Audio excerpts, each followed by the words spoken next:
You prove us all wrong. Maybe it is destined to be a hero. Maybe it can defeat Zarok. The people of Gallomere may never know of your past mistakes, and you will indeed be remembered as the people's hero.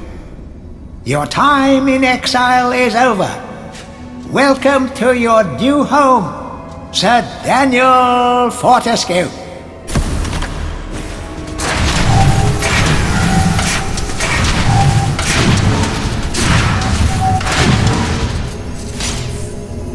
Daniel, thank goodness you're still safe. I have a gift I can give to you, but sadly, I can't say how useful you will find it.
History of Gallomere, Volume 1. During the dark time that was Gallomere's not too distant past, it was King Peregrine who thwarted Zarok the Necromancer and his plan to enslave the land. Zarok, once the king's mage, had fallen out of favor with the ruler for conducting outlandish experiments on the bodies of the dead. It was said that deep within Peregrine Castle, the dead were restless. The dead are to be honored, not kept as the playthings of alchemists, declared King Peregrine as he banished Zarok from the castle. All of Zarok's living dead were routed out and destroyed.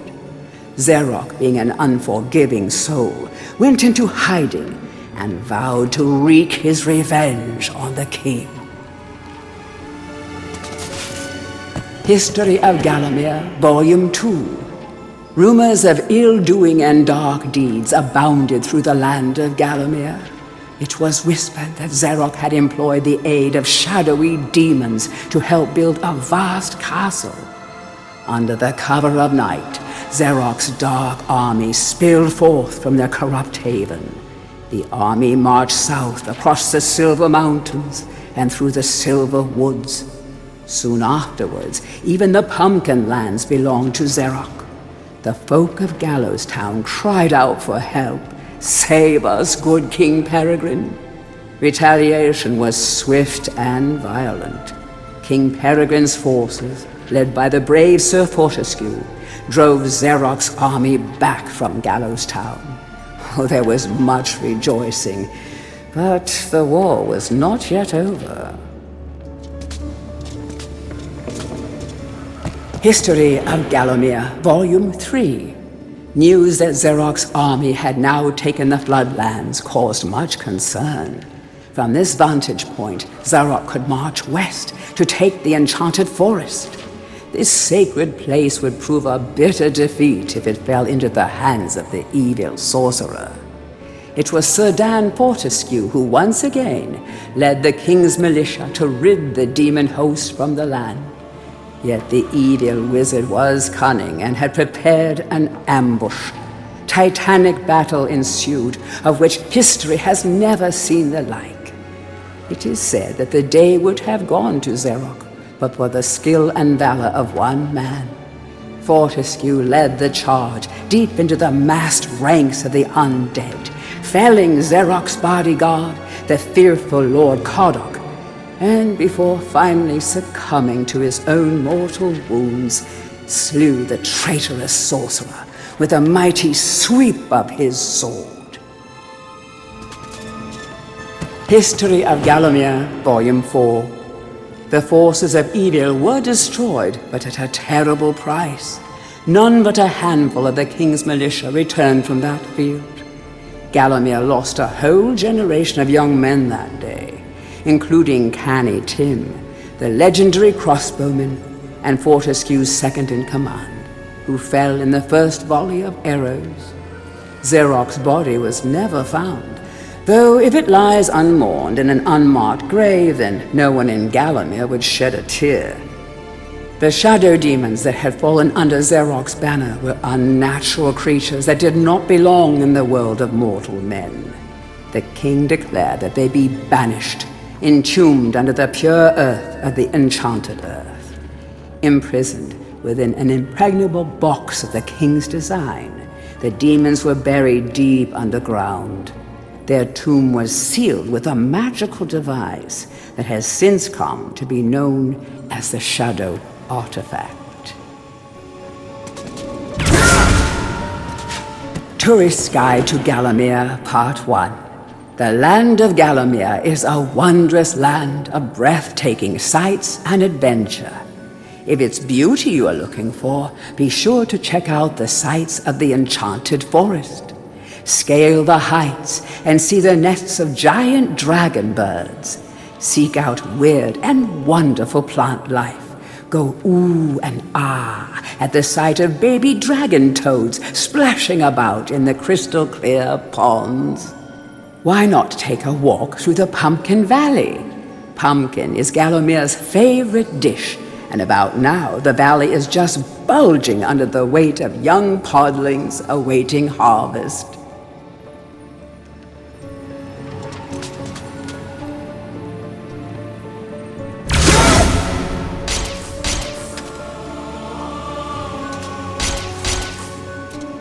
Tourist Guide to Gallomere, Part 2.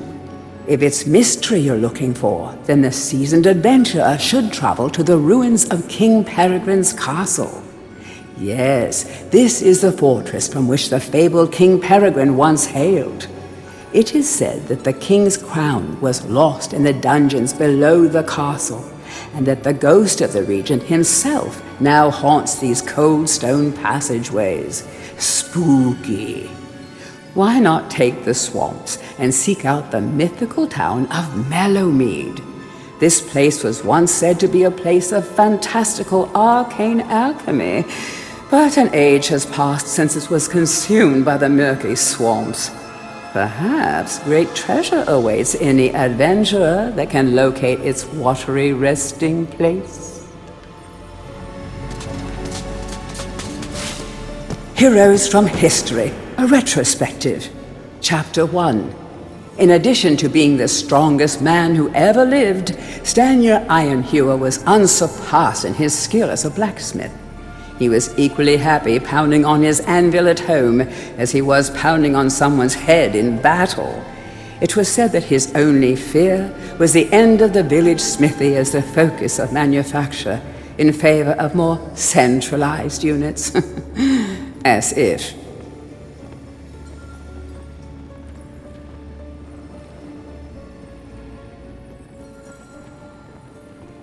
Chapter 2. Born a humble peasant to one of the nomadic tribes from the Eastlands, Bloodmanoth Skullcleaver gathered an army of horsemen and swept over half the civilized world. When he finally died, attempting a single-handed attack on a garrison in the north while armed only with a spike on his helmet, he was the richest and most powerful peasant of his day.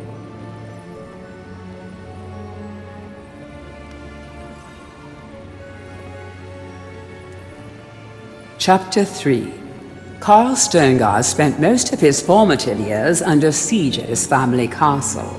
With his impregnable magic shield, Sterngard's motto was, "The best form of attack is defense." Sadly, his shield couldn't protect him against poor eating habits, and he died during a post-battle feast, while swallowing a large sausage he had failed to chew.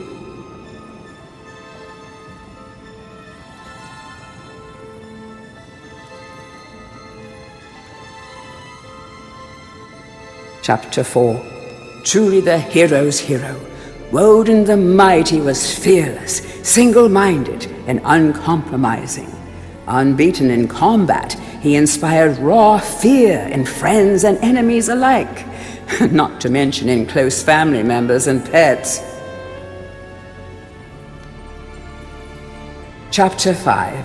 Trained from birth in all forms of combat, Imanzi Shongama was the warrior queen of a tribe of Amazons. The bold and the beautiful Shongama banished all males from her territory, except the handful she kept on to mow the lawns of her people. Chapter 6. A full-time mother and homemaker, Megwin Stormbinder had to defend her settlement from barbarian raiders while the menfolk were away on a hunting trip. She fought off repeated attacks, armed only with a pitchfork and a rolling pin, and with one arm holding her baby. Legend has it that the gods, impressed by her indomitable courage, intervened and added thunderbolts to her arsenal. She won the battle with a couple of bolts to spare on her husband when he finally returned.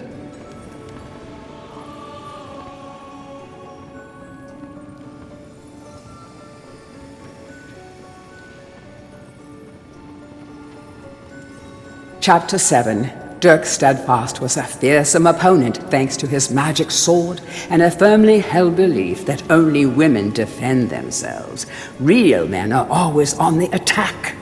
He was a friend and contemporary of Carl Sterngard and was with him even to the end. It was whilst Steadfast was explaining his views on Sterngard's shield during a feast that the latter had his tragic and inexplicable accident.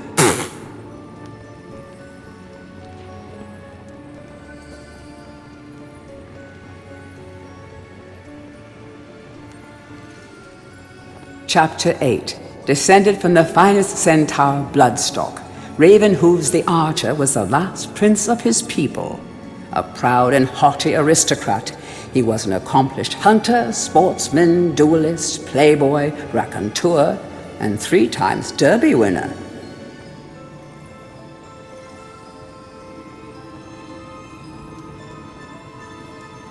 Chapter 9. Captain of the militia in the time of King Peregrine, Sir Daniel Fortescue found fame when he killed the renegade wizard Zarok. A career soldier raised in the royal household, he was adored by the men under his command, and renowned for his loyalty to Gallomere. It was said that Fortescue was always destined for greatness. With his square jaw, steely gaze, and thick shock of hair as black as raven's wings, he looked every inch the hero.